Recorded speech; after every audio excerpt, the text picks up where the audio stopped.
Amen. Watumishi wa Mungu wameongea mengi, na kwa kweli sina jambo la kuongeza.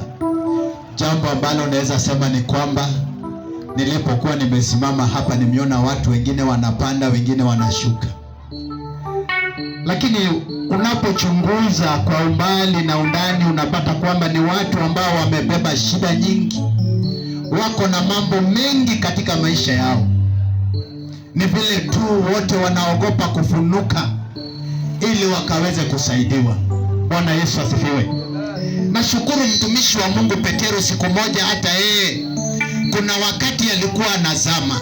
Unaposoma Mathayo 14 mstari wake wa 28 ukiteremka pale, Petero naye ikafika wakati alikuwa anajaribu kutembea juu ya maji na akapata anazama. Haleluya. Mimi sijui ni nini inazama katika maisha yako.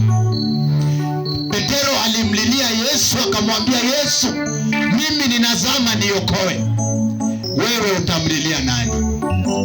Haleluya. Tumeleta yule Yesu ambaye alimuokoa Petero akizama. Haleluya. Si hata wewe unaweza mlilia akaweze kukuokoa usizame. Nyumba yako inazama, ndoa yako inazama, biashara yako inazama, kila kitu katika maisha yako inazama. Siku ya leo tumeleta Yesu mahala hapa. Ukiita jina yake, yeye atakushikilia usizame. Mbarikiwe na Mungu atende mema.